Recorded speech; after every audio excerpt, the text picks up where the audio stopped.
Hello friends, હું છું રૂપલ અને આજની મારી સ્ટોરી છે એક પત્નીની પ્રેમની કસોટી.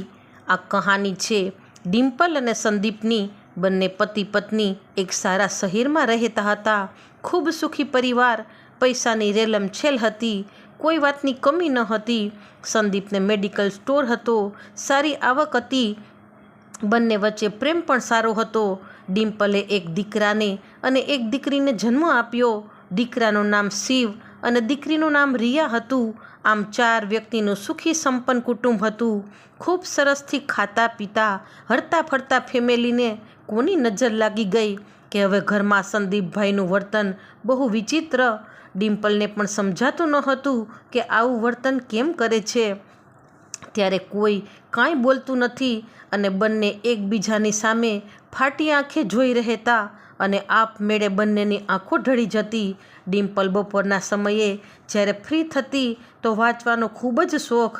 એકાદ પુસ્તક હાથમાં લે પણ વાંચવું ગમતું નથી. વાંચે પણ સંદીપના જ વિચાર હોય છે કે આજે સાંજે ધંધેથી ઘરે આવશે તો તેનો મૂડ કેવો હશે, સિરિયસ હશે કે આનંદમાં હશે. તેના મનમાં તેની જ ચિંતા ચાલુ રહે છે. એકાએક તેને થઈ શું ગયું છે. ગઈકાલ સુધીનો પ્રેમાળ અને સમજુ પતિ તરીકે જાણ્યો હતો. શિવ અને રિયાનો એક માયાળુ પિતા જ નહીં પણ વફાદાર મિત્ર હતો. સંદીપ પત્નીની દરેક નાની નાની મુશ્કેલી સમજતો.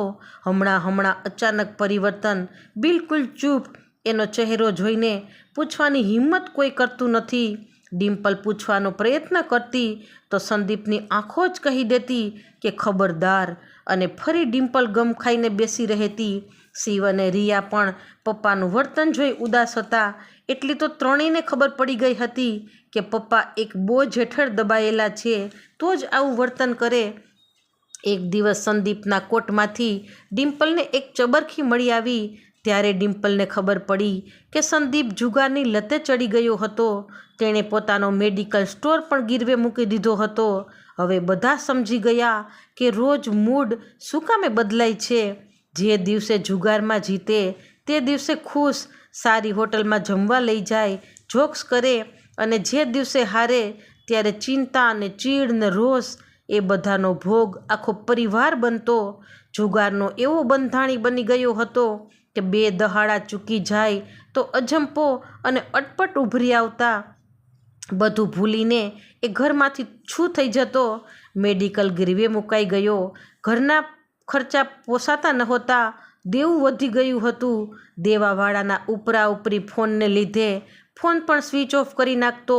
દેવામાંથી નીકળવા એ બમણું રમતો. જ્યારે હારે ત્યારે જીતવા રમતો અને જીતે ત્યારે વધુ જીતવા રમતો અને પછી તે હારતો. આ જ તેની રોજની કહાની બની ગઈ હતી. કોઈ વાર સંદીપને છાતીમાં દુખાવો ઉપડતો. ટેન્શન વધતું જતું. મુઠ્ઠી જેવડું હૃદય ક્યાં સુધી સહન કરે. આજે ડિમ્પલને અફસોસ હતો કે એક વખતનું અમારું કિલોલ કરતું ઘર કડળભૂસ થતું અને લાચાર બની અમે જોઈ રહ્યા છીએ. સગાવાલાના રૂપિયા એટલે મહેણા ટોણા, દયાનો ડોળ, કોઈકની શિખામણ, સહાનુભૂતિ. આખરે સંદીપ તૂટી પડ્યો. એકાએક વૃદ્ધત્વ દેખાઈ ગયું. ડિમ્પલ પણ પરિસ્થિતિથી તંગ આવી ગઈ હતી. ડિમ્પલના સ્વાસ્થ્ય પર પણ ટેન્શનની અસર વર્તવા લાગી હતી. હવે પહેલાં જેવી જિંદગી નહીં મળે જીવવા એ વિચારથી તે બેચેન હતી. અંદર ને અંદર તૂટી ગઈ હતી. ડિમ્પલ સમજુ ગૃહિણી હતી એટલે જ બધું સહન કરતી હતી. પોતાના મોજ શોખ પર બિચારીએ પૂર્ણ વિરામ લગાવી દીધું હતું. પણ તેને બાળકોની ચિંતા હતી કે જો સંદીપ અવડે લતે ના ચડ્યો હોત તો આજે મારા બાળકો આવી જિંદગી જીવતા ના હોત, આવો સંઘર્ષ ના કરવો પડત. એક દિવસ ડિમ્પલ શાક લેવા ગઈ. ત્યાં તેને તેની ખાસ બહેનપણી વર્ષો પછી મળી. ડિમ્પલની તબિયત જોઈ બહેનપણી ઓળખી ગઈ કે આ કોઈક મુશ્કેલીમાં છે. તે શાકભાજી લઈ ડિમ્પલ સાથે તેની ઘરે આવી અને કસમ આપી બધી વાત પૂછી. ત્યારે રડતા રડતા ડિમ્પલે પોતાની કરમકથા જણાવી. તેની બહેનપણી બોલી કે ડિમ્પલ, તારા કરતાં તો વધારે સંઘર્ષો મેં કર્યા છે પણ હું ક્યારેય તૂટી નથી. એની વાત જાણ્યા પછી ડિમ્પલમાં હિંમત આવી અને તેને ડિમ્પલને એવી ટ્રેનિંગ આપી કે તારો પતિ રાતે જુગાર રમવા જાય છે રાઈટ? હા, પણ હવે કાંઈ બચ્યું જ નથી કે તે રમે. હતું તે બધું બરબાદ થઈ ગયું એટલે ઉદાસ ચહેરે સૂતા રહે છે. બીજે જ દિવસે તેની બહેનપણીએ પોતાના પતિને વાત કરી સંદીપને પોતાની સાથે નોકરીએ રાખી લીધો અને ડિમ્પલને સમજાવ્યું કે તે એક દિવસ આ એ જ સંદીપ હતો જે તને શોપિંગ કરવા સાથે લઈ જતો, હરવા ફરવા લઈ જતો, રસોડામાં તારો હાથ બટાવતો, કામકાજમાં તને મદદ કરતો. એ કેમ તું ભૂલી ગઈ ડિમ્પલ? હવે તમારે ત્રણેય ઘરનું વાતાવરણ એકદમ પોઝિટિવ બનાવવાનું છે, તો જ તે બહાર આવશે. આ બધી પરિસ્થિતિઓમાંથી પછી તો સંદીપ આવે, જમે એટલે ઘરમાં કેરમ રમવાની તૈયારી. બંને બાળકો અને ડિમ્પલ ખૂબ મસ્તી કરવા લાગ્યા. સંદીપ સાંભળે તેમ જોક્સ કરવા લાગ્યા અને બધા એટલા હસતા કે સંદીપને જુગારની તલબ ઉપડે. તે પહેલાં તો રિયા બોલતી કે પપ્પા આજે વોકિંગમાં જવું છે અને સાંજે બધા સાથે જ રહેતા, એકલા સંદીપને છોડતા નહીં. આ તેનો પ્લાન હતો. ડિમ્પલ પણ 2-3 દિવસે તેની બહેનપણીને ઘેરે સાંજે બેસવા લઈ જતી, મોડે સુધી ગપ્પા મારતા. સંદીપના તૂટેલા આત્મવિશ્વાસને જાગૃત કરવા ઘરનું વાતાવરણ જ બદલી નાખ્યું. આ ડિમ્પલની પ્રેમની કસોટી હતી. ધીમે ધીમે થોડાક દિવસોમાં સંદીપને પોતાની ભૂલ સમજાણી અને ઘરના લોકોની અને વાતાવરણની અસર થવા લાગી. બાળકો તેના પપ્પાને ખૂબ પ્રેમ કરતા, વોકિંગમાં સાથે જતા, પણ કોઈ દિવસ ખર્ચો ના કરાવતા. સંદીપ પણ ડિમ્પલનો પ્રેમ સમજતો હતો.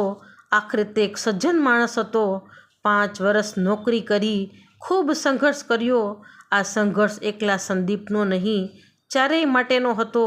એમાંથી બધા પાર ઉતર્યા હતા. પ્રયત્ન ફળ્યો હતો, વિશ્વાસ વધ્યો હતો, ઈશ્વર પ્રત્યેની શ્રદ્ધા પણ વધી હતી. સંદીપની જુગારની લત મુકાઈ ગઈ. પહેલાં જેવો સજ્જન સંદીપ બની ગયો.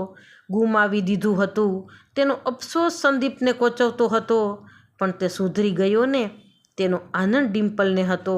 એક દિવસ સંદીપે ઘરે આવી કહ્યું કે મેડિકલ પાછો હું સંભાળી લઉં છું, હપ્તે હપ્તે રૂપિયા આપી દેશું અને તે કાકા પણ સ્ટોર પાછો આપવા તૈયાર છે. બંને માણસનું હૈયું આનંદથી ગદ થઈ ગયું હતું. ડિમ્પલે ખૂબ આનંદથી હા પાડી, પણ આંખમાંથી આંસુ છલ ટપકતા હતા. ડિમ્પલનો હાથ પોતાના હાથમાં લઈ સંદીપ બોલ્યો કે સમજાતું નથી ડિમ્પલ કે હું આવું કરી જ કેમ શક્યો. ડિમ્પલ બોલી, બસ તમને ભૂલ સમજાઈ ગઈ ને એટલે પાછું મેળવતા વાર નહીં લાગે. એક બહેનપણીની સલાહ અને સહકારથી ડિમ્પલ આજે ખુશ હતી. તો ફ્રેન્ડ્સ, તમને શું જાણવા મળ્યું કે કોઈ માણસ જ્યારે ખરાબ લતે ચડે છે ને તેને ઝઘડાથી નહીં પણ પ્રેમથી વાળી શકાય. ઘરનું વાતાવરણ પોઝિટિવ બનાવી વાળી શકાય. જ્યારે આર્થિક પરિસ્થિતિ ખરાબ ચાલતી હોય ત્યારે માણસ ડિપ્રેશનમાં આવી જાય છે, ત્યારે એને જરૂર છે તમારા પ્રેમ, હૂંફ અને સહકારની. તો ફ્રેન્ડ્સ, જો આ સ્ટોરી ગમી હોય તો like, share and subscribe. Thanks for watching.